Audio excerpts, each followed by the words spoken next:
प्रश्नोत्तर सत्संग माध्यम से आज एक प्रश्न आया है गणेश मिश्रा जयपुर राजस्थान से। उनका प्रश्न है कि महाराज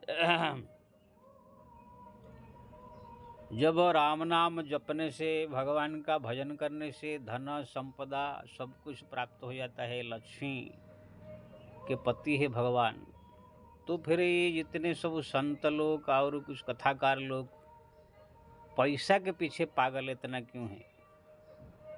कथा करता है कोई 10 लाख, बड़े बड़े मठ में भी जब कोई दान देने वाला सेठ पहुंच जाता है, नेता पहुंच जाता है, तो सब संत लोग भगवान जैसे मान के उसका आदर करते हैं और दूसरे को इतना आदर नहीं देते हैं। और भी साधु लोग को देखा जाता है गली गली गली घूम के सब मांगते रहते हैं। तो फिर जब भगवान लक्ष्मीपति है, उनका भजन करने से स्वयं भगवान जो है सब कुछ दे देते हैं, तो फिर ये सब धन के पीछे पागल क्यों है? श्री राम श्री राम श्री। बहुत गहरा और सुंदर प्रश्न आपने पूछाई। देखिए जी, वही आदमी तब तक जो है किसी से मांगता है या धन के लिए प्रयास करता है, बिजनेस करता है या कुछ भी करता है, जब तक उसके पास खुद की कुछ जो है संपदा ऐसे भगवत कृपा से हो, चाहे जैसे भी हो, नहीं प्राप्त हुआ हो। जैसे आपके पास अगर पैसा की कमी है, कोई और स्रोत नहीं है, तो वही आदमी जो है जाकर कोई बिजनेस करता है या तो कोई सेठ से मांगता है या कोई उपाय करके जो है धन संपत्ति कमाता है। अगर किसके पास धन का एक स्रोत आ जाए, जैसे उदाहरण किसके पास पारसमणि आ जाए। पारसमणि यानी एक होता है लोहा को छू देने से वो सोना हो जाता है। अब किसको अगर पारसमणि मिल जाए, वो काहे कि सेठ साहूकार के पीछे पागल बन के पैसा के लिए दौड़ेगा, काहे कोई सेठ मुझे स्वागत करेगा, ना किसके पास जाएगा।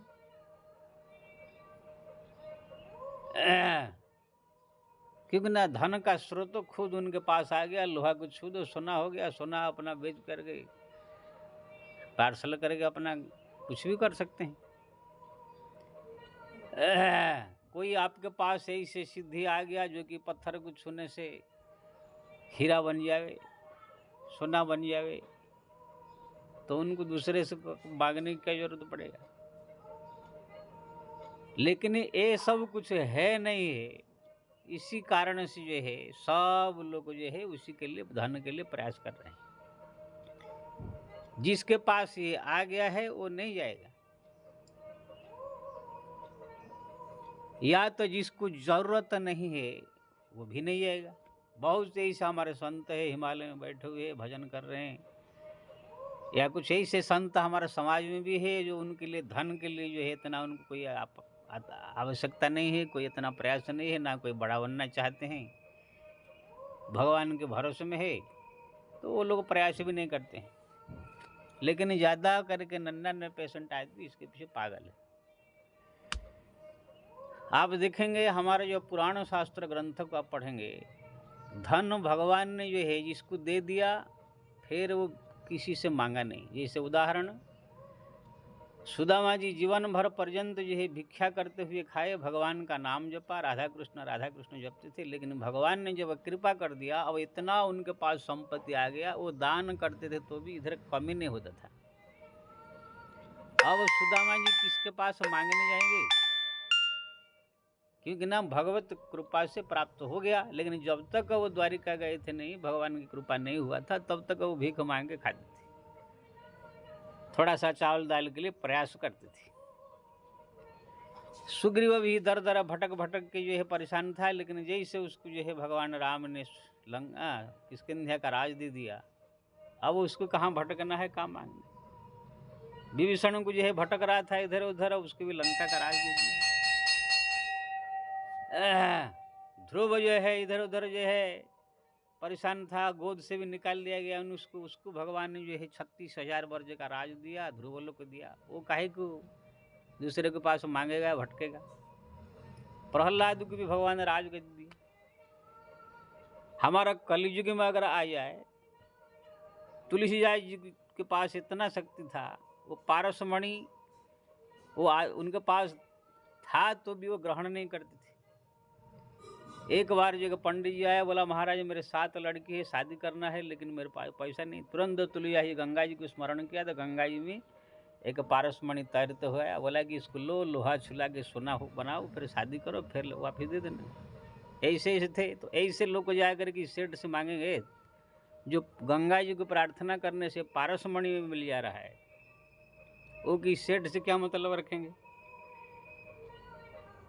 हमारे जो है रैदास जी महाराज थे, उनको भगवान ने खुद पारसमणि दिया था। ये लो, वो लेकर अपने झोपड़ी में खोज दिए। 1 साल के बाद भगवान पूछे, अरे तुमको पारसमणि दिया था, उसका कुछ इस्तेमाल किया नहीं? ना महाराज क्या मालूम, हो तो रख, जहाँ बोले थे वहाँ रख दिया हम। भगवान ने कहा उसको लोहा में छोकर सोना बनाओ, पूरा बड़े बड़े मंदिर निर्माण करो, उससे संतों की सेवा करो, भगवान की पूजा करो। तो भगवान का आज्ञा मान करके वो जो है उसका इस्तेमाल किया। तो उनको कोई चप्पल बनाने की ज़रूरत है, पहले नहीं, चप्पल बनाते थे, उसको बेचते थे, अपना कैसे कैसे पेट गुजारा करते थे। पारसमणि जो भगवान ने दे दिया, तो फिर वो खुद बन गए सेठ। हमारे नामदेव जी महाराज जो है, उनको तो हीरा का पलंग ही मिल गया। पारसमणि अपना जो है नदी में नहा रहे थे, भीमा नदी ना क्या बोलते महाराष्ट्र में, वहाँ पर पारसमणि उनके पास आ गया था। तो ऐसे जो है जिसके पास ये सब भगवत कृपा से अनमोल संपदा सब आ जाता है। और एक द्वारिका में थे सक्राजित जी, उनको जो सूर्यकांत मणि मिला था, समंतक मणि, उससे 8 किलो सोना अपने आप ही वो मणि से निकलता था। तो इसी प्रकार चीज जब भगवान किसी भक्त को दे देंगे, कृपा करके, वो जा करके कि सेठों से, साहूकारों से, ये आजकल लल्लू पंचू लोग को क्यों मांगेगा? कथा करेंगे 10 लाख लेंगे, ये करेंगे 5 लाख लेंगे। हाँ, कोई सेठ आ जाएगा तो उनके पीछे दौड़ेंगे। ये सब वही लोग करते हैं जिसके पास भगवत कृपा से संपदा आया नहीं है, या तो वो संत ये सब ज़्यादा नहीं चाहते हैं। नहीं चाहने वालों को भगवान देंगे नहीं, कि ना लेगा तो माया में फंस जाएगा, बिगड़ जाएगा। इसलिए भगवान कभी कभी जो है कोई कोई संत भक्त को जो है अपना नहीं देते हैं, और कोई कोई संत चाहते भी नहीं है कि ये सो लेकर बवाल कौन पाले, इसलिए भी भगवान उनको नहीं देते हैं, या तो लेना नहीं चाहता है। लेकिन जो चाहने वाले हैं वो लोग के पास इतना भक्ति नहीं है, इसलिए भगवान भी नहीं दे रहे हैं। नहीं तो पारसमणि एक एक दे दे तो काहे कि किसके पास जाना पड़ेगा। आजकल जितने कथाकार है सब भीख मंगे हैं, इनके पास ना कोई भक्ति है, ना कोई भगवान के प्रति लगन है, ना कुछ है, खाली पैसा पैसा है। 10 लाख देंगे तो कथा करेंगे, ये करेंगे, 5 लाख देंगे तो ये करेंगे, उसके अंदर भी कथा में मेरे आप लोग दो, मैं गौशाला बनाऊंगा, ये बनाऊंगा, ये बनाऊंगा, कह कर मांग मांगे। क्यों ना इनको अगर भगवान पारसमणि दे देवे या सुदामा जैसे संपत्ति दे तो काहे की मांगे? क्यों ना है नहीं, वो भक्ति है नहीं उनके पास, इसलिए अभी भगवान उनको कुछ दिया नहीं। और जितने आप मठाधीश बोलेंगे, जो बड़े बड़े मठ बनाकर साधु संत बैठे हैं, वो लोग भी बड़े बड़े सेठों के चक्कर में रहते हैं। कोई सेठ जी आएंगे तो कुछ देंगे तो हमारा जो है आश्रम चलेगा।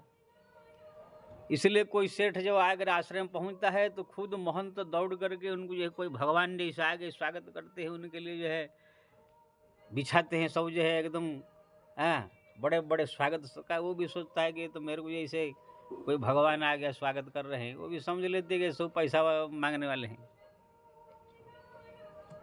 हमारा कुंभ मेला में मैं देखा एक संत जो है बड़ा टेंट लगा हुआ था, संत लोग वहाँ पर रहे थे, संत लोग महीने से वहाँ भजन कीर्तन पूजा पाठ कर रहे हैं। एक सेठ आ गया अपने परिवार को लेके, तो वहाँ पर जगह नहीं था, तो सब संतों को जो है वो महंत जी ने बाहर निकाल लिया, आप लोग बाहर आसन लगाओ खुला आसमान में, वो जो जगह पर संत थे उनके परिवार को दे दिया। क्योंकि ना मालूम है ये रहेंगे कुछ दिन, 2-4-5 दिन, कम से कम 10-20 लाख दे के जाएंगे। तो ऐसे हमारा संत साधु महात्मा जो बड़े बड़े मठाइश को मैं देखता हूँ, 1 नंबर की जो है पैसा के एकदम जो है कीड़े हैं। जैसे कोई सांप मेढक के लिए कैसे ताक के बैठा रहता है, ऐसे ही सोचते कहाँ से कोई सेठ आ जाए, कोई करोड़पति आ जाए, कोई अरबपति आ जाए, कहाँ से मेरे को 2-5-10 करोड़ दे देवे, हाँ 5 लाख दे देवे, तो उसको जो मैं इसलिए ताक के बैठे रहते हैं। जैसे आ जाएंगे तो ऐसे भगवान आगे सोचते हैं।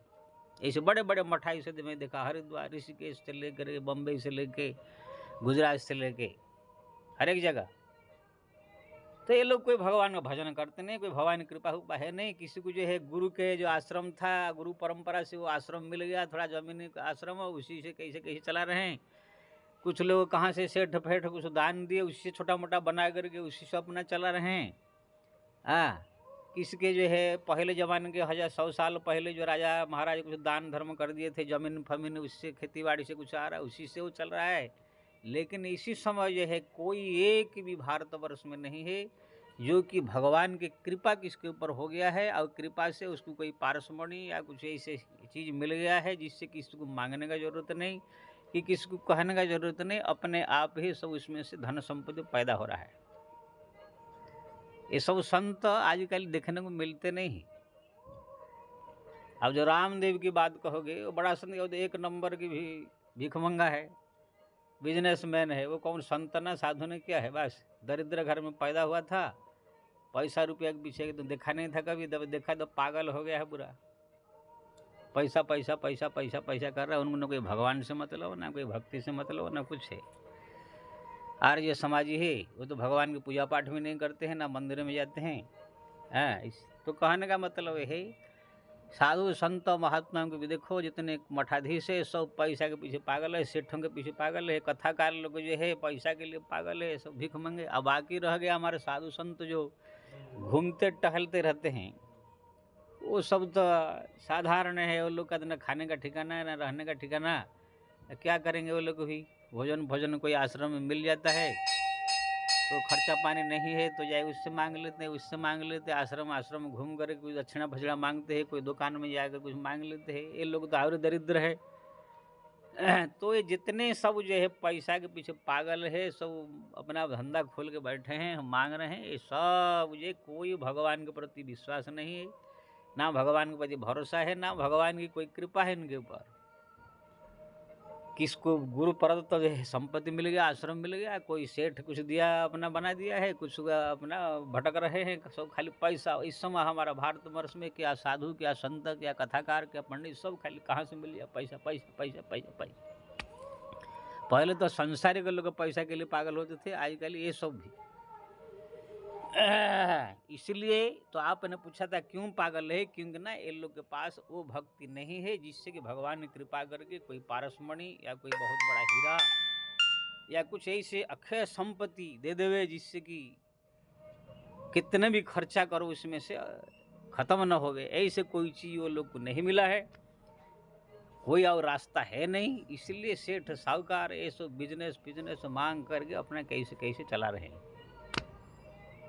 आओ जो कुछ भक्त है उनको जो है ना बड़ा आश्रम चाहिए, ना बहुत पैसा चाहिए, वो केवल भगवान के भजन कर रहे हैं। जब प्रभु भरोसे हैं, जो प्रभु आपकी इच्छा होगा, राम भरोसे रह रहे हैं, राम की भक्ति कर रहे हैं। चाहे आप पैसा आवे तो ठीक है, नहीं आवे तो भी ठीक है, आपकी कृपा हो तो आवे, आपकी कृपा नहीं हो तो ना आवे, आप ही जाने। आपके शरण में जो उनके है उनका बात अलग है। अब कुछ लोग संत ऐसे भी है, उनको देंगे तो भी वो लोग को नहीं चाहिए, हम के सो बवाल कौन पालेगा। तो ये दोनों जो है उच्च कोटि के संत है, जो भगवान के भरोसे में है। मिल जाए आ जाए तो भी ठीक है, अच्छा काम लगा देंगे, नहीं आए तो भी ठीक है।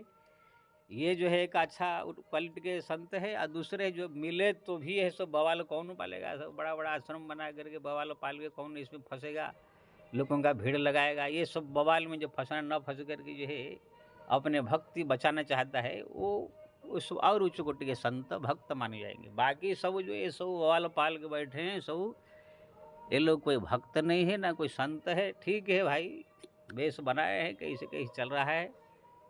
हाँ, मैं तो ये नहीं कह सकता हूँ कि भक्त नहीं है या संत नहीं है, लेकिन जैसे 1000 रुपया का नोट, 1 रुपया का नोट, दोनों तो नोट ही है। हाँ, 1 करोड़ का जो है कोई हीरा हो और 1 रुपया का नोट हो, दोनों तो धन ही कहलाएंगे। ऐसे ही जितने सब 1 रुपया का नोट है, जो भगवान के नाम जप में लगा है, भगवान के स्मरण कर रहा है, भगवान के चिंतन में है, रात दिन प्रभु के भक्ति में है, धन मिल जाए तो ठीक, नहीं मिले तो भी ठीक, अपना उनके भरोसे अपना जीवन जी रहे हैं। ये जो है समझ लीजिए हीरा है, अपना पकड़ लिए है, बाकी सब लोग भटक रहे हैं वही 1-2 रुपये का नोट। तो आपने पूछा था कि जब भगवान के नाम में इतने शक्ति है, सब कुछ मिल जाए, संत साधु महात्मा कथाकार पैसा के पीछे क्यों पागल है? वो इसलिए पागल है कि ये खुद जप नहीं रहे हैं, ना कोई भजन कर रहे हैं, ना भगवान की कोई कृपा है, उसको हुआ नहीं है, इसीलिए ये लोग भटक रहे हैं। जिस दिन भगवान की कृपा हो जाएगा, उनको जो है किसी से लेने की ज़रूरत नहीं, ना किसी से मांगने की ज़रूरत है। भगवान कृपा करके ऐसे पारस मणि दे देंगे जो कि लोहा को छूने से सोना होने लगेगा, या कुछ ऐसे समंतक मणि, कौस्तुभ मणि, ऐसे ऐसे मणि होता है जहाँ पड़ा रहेगा तो वहाँ पर अपना आप ही सोना चांदी निकलते रहते हैं। समंतक मणि था हमारा द्वारिका में सकराइत के पास, 8 किलो सोना उसमें से प्रतिदिन निकलता था। तो ऐसे ऐसे चीज़ें हैं जो कि भगवत कृपा से मिल जाए। ये सुदामा को संपत्ति दिए, वरदान दिया, कितने भी इसमें से खर्चा करो तो भी कम नहीं होगा। अगर 1000 रुपया खर्च किया तो 1000 वहाँ पर और 1000 रुपया अपना आप प्रकट हो जाएगा।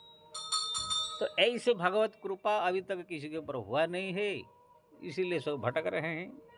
चल रहा है भाई, कुछ नहीं होने से कुछ हो रहा है, ठीक है, इसलिए आपने पूछा सा बता दिया। जय श्री राम।